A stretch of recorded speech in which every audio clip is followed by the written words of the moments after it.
कक्षा 10वीं एनसीईआरटी गणित अध्याय 4 द्विघात समीकरण, जिसमें प्रश्नावली 4.2 इसका प्रश्न 4 दिया है। दो क्रमागत धनात्मक पूर्णांक ज्ञात कीजिए जिनके वर्गों का योग 365 हो। तो हमें दो धनात्मक क्रमागत पूर्णांक ज्ञात करने हैं। इसमें इनके वर्गों का योग दिया गया है 365। तो ये question very most important question है। ऐसा प्रश्न वार्षिक परीक्षा में आता है। तो आइए हम इस प्रश्न को हल करते हैं।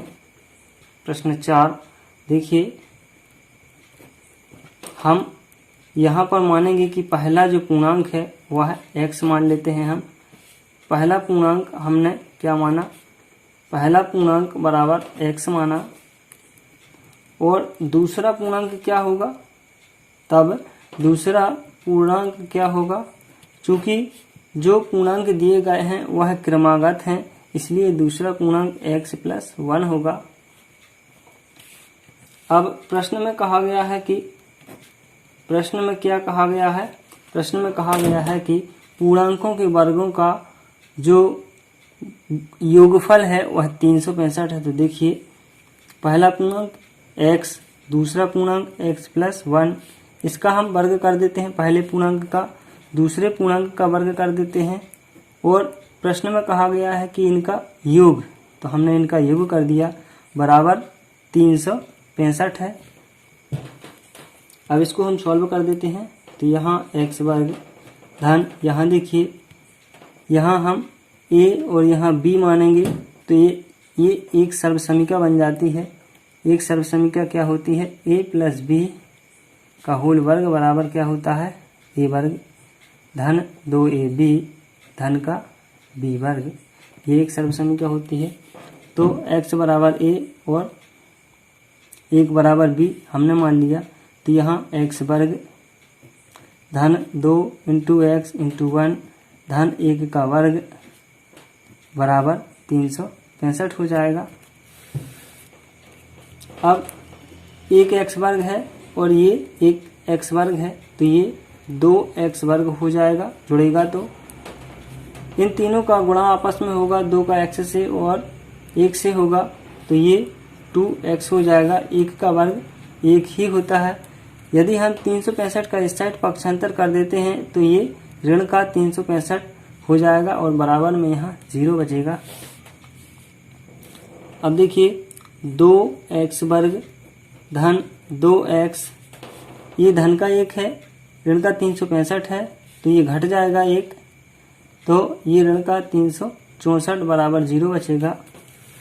अब यदि हम सारे पदों में 2 से भाग कर दें तो ये क्या हो जाएगा, ये x वर्ग बचेगा, धन का x बचेगा, ऋण का यहाँ 2 से हम भाग करेंगे तो 2 एकम 2 बचा 1 हो जाएंगे 16, तो 2 अट्ठे 16 और 2 दूनी 4 बराबर 0। अब हमें ये द्विघात समीकरण मिल गया। इससे हम x का मान निकालेंगे। x के इसमें हमें 2 मान मिलेंगे जो कि हमारे पूर्णांक होंगे। तो इस द्विघात समीकरण में हमें x का मान निकालना है। देखिए, इसका और इसका गुणा हम करते हैं। यहाँ गुणांक में जो संख्या होती है और यहाँ जो संख्या होती है उसका हम गुणा करते हैं। तो 1 गुणा ऋण का 182, इसका हमने गुणा किया तो ऋण का 182 हमें मिला। अब हमें ऐसी 2 संख्याएं खोजनी हैं जिनका हम आपस में गुणा करें तो 182 हो और जोड़ें घटाएं तो ये बीच वाली संख्या यानी कि धन का 1 प्राप्त हो। गुणांक की संख्या हम लेते हैं क्योंकि यहाँ गुणांक में 1 है। तो जो हमने पहले प्रश्न 3 किया था उसमें हमने देखा था कि 14 और 13 का हम गुणा करते हैं तो 182 हमें मिलता है। और साथ ही साथ हम देखते हैं कि यदि हम इनको घटाएंगे तो हमें 1 प्राप्त होगा। तो यही संख्या हम ले लेते हैं। तो यहाँ पर क्या हो जाएगा, x वर्ग, x को हम किस प्रकार से लिख सकते हैं, 14x और ऋण का 13x। 14x में से हम 13x को घटा देंगे तो धन का x बचेगा, फिर यहाँ 182 बराबर 0।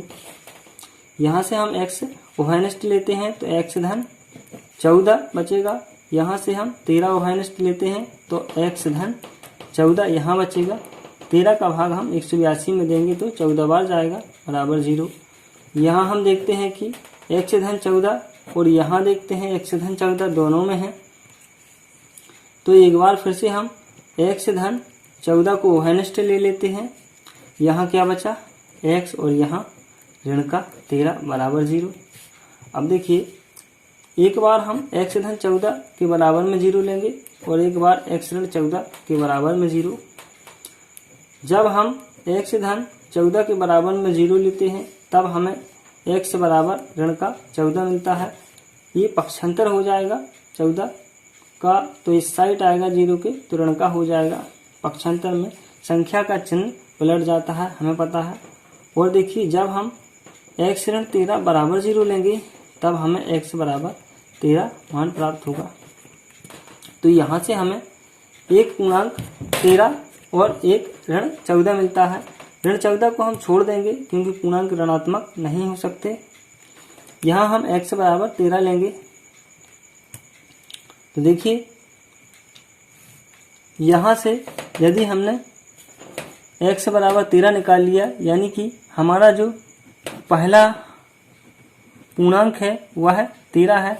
दूसरा पूर्णांक क्या हो जाएगा, दूसरा पूर्णांक x प्लस 1, x का मान हमने 13 निकाला धन 1 बराबर 14, तो यहाँ दूसरा पूर्णांक 14 हमारा आंसर हो जाता है। तो यहाँ हम उत्तर में लिखेंगे पहला पूर्णांक जो है, पहला पूर्णांक 13, दूसरा पूर्णांक 14। अब हम उत्तर की जांच कर लेते हैं। तो उत्तर की जांच करेंगे तो देखिए प्रश्न में कहा गया था कि जो हमारे पूर्णांक हैं उनके वर्गों का योग, तो पहला पूर्णांक 13, 13 का वर्ग हम करेंगे धन दूसरा पूर्णांक 14, 14 का वर्ग करेंगे बराबर कितने के है, 365 के बराबर है। तो देखिए 13 का वर्ग तो हमें पता है 169 होता है और 14 का वर्ग क्या होता है 196 होता है। तो इन दोनों का योगफल 13 का वर्ग 169 और 14 का 196, तो इन दोनों का योग जोड़ दीजिए। 9 और 6 15 और 6 और 9 15 और एक हासिल की 16, 1 और 1 2 और एक हासिल की ये 365 आ जाता है। अतः हमारे ये पूर्णांक सही है। इस प्रकार से हम उत्तर की जांच कर सकते हैं।